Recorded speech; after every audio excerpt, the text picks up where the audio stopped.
Hello दोस्तों, एक बार फिर से आप सभी का स्वागत है हमारे चैनल प्रेप फॉर एग्ज़ाम में। आज हम बात करेंगे 9 अप्रैल की सभी इंपॉर्टेंट करंट अफेयर्स की। सो दोस्तों, सेशन को लास्ट तक ज़रूर देखिएगा, बहुत ही इंपॉर्टेंट क्वेश्चन है।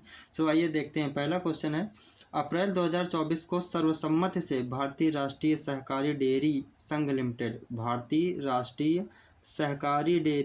लिमिटेड NCDFI के अध्यक्ष के रूप में किसे नियुक्त किया गया है या किसे चुना गया है?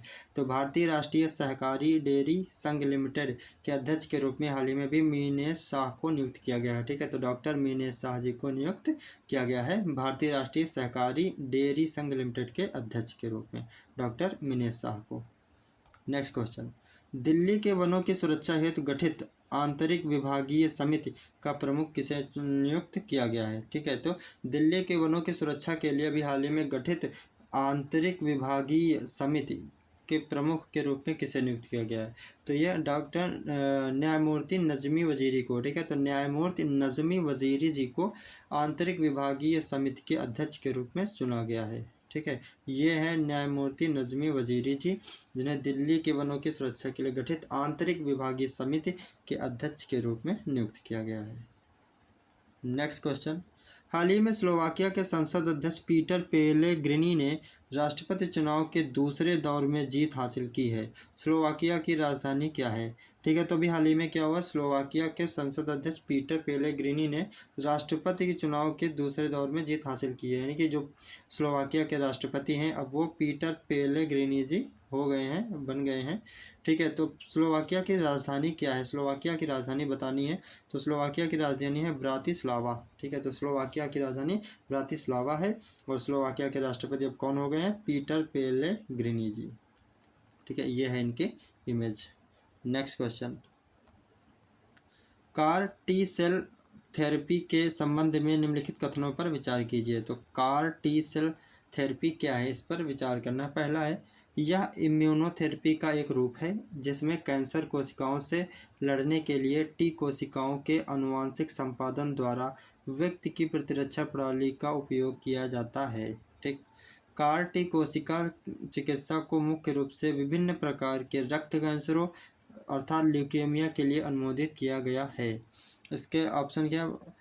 ऑप्शन एक केवल एक, ऑप्शन दो केवल दो। तो इसमें इसके दोनों ऑप्शन सही है। इसके क्या है? दोनों ऑप्शन सही है। ठीक है, तो इसमें क्या हो जाएगा? दोनों सही।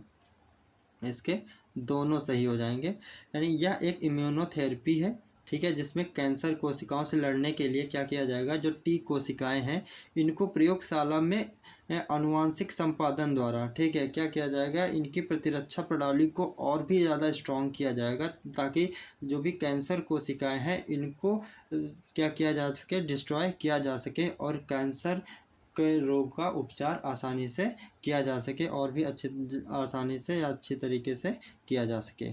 ठीक है, और कार टी कोशिका चिकित्सा को मुख्य रूप से विभिन्न प्रकार के रक्त कैंसरों अर्थात ल्यूकेमिया के लिए अनुमोदित किया गया। तो ये भी इसका ऑप्शन सही होगा। तो इसके दोनों ऑप्शन सही होंगे। नेक्स्ट क्वेश्चन, इस वर्ल्ड लुडविग एरहार्ड शिखर सम्मेलन में मीडिया स्वतंत्रता पुरस्कार किसे मिलेगा?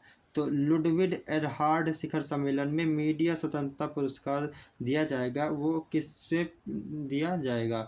तो ये यूलिया नवलनया को। ठीक है, तो यूलिया नवलनया को मीडिया स्वतंत्रता पुरस्कार प्रदान किया जाएगा। ठीक है, अगर इसके हम बात करें तो एलेक्सी नवलनी की विधवा यूलिया नवलनया को लुडविग एरहार्ड शिखर सम्मेलन में मीडिया स्वतंत्रता पुरस्कार प्रदान किया जाएगा। तो सीधे यही याद रखना है कि मीडिया स्वतंत्रता पुरस्कार किसे दिया जाएगा, तो यूलिया नवलनया जी को मीडिया स्वतंत्रता पुरस्कार से सम्मानित किया जाएगा।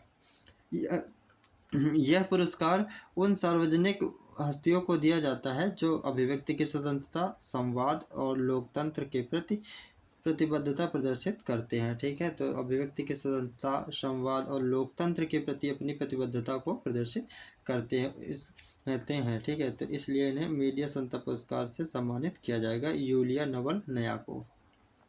नेक्स्ट क्वेश्चन, विश्व भावी ऊर्जा शिखर सम्मेलन WFES किस स्थान पर आयोजित किया जाएगा?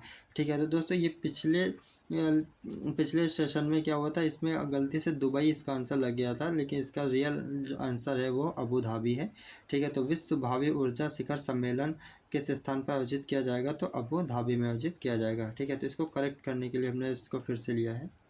नेक्स्ट क्वेश्चन, रक्षा मंत्रालय द्वारा आयोजित पहली त्रिसेवा योजना सम्मेलन को क्या कहा जाता है? तो रक्षा मंत्रालय के द्वारा अभी पहली बार आयोजित की गई त्रिसेवा योजना सम्मेलन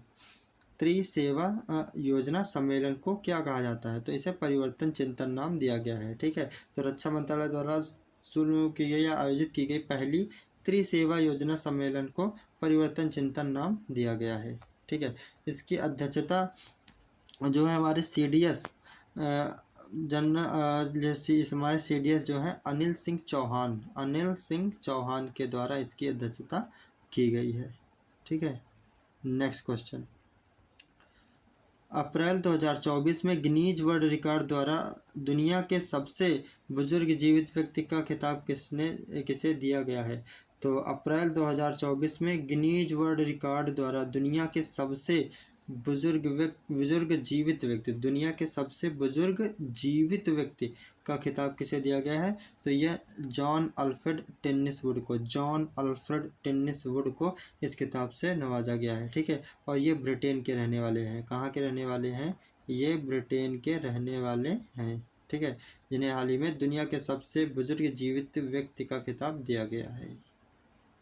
next question, America, Japan, Australia और फिलीपींस के रक्षा बलों की समुद्री सहयोग गतिविधि कहाँ आयोजित होगी? तो अमेरिका, जापान, ऑस्ट्रेलिया और फिलीपींस के रक्षा बलों की समुद्री सहयोग गतिविधि या समुद्री सहयोग एक्सरसाइज आप कह सकते हैं का आयोजन कहाँ किया जाएगा?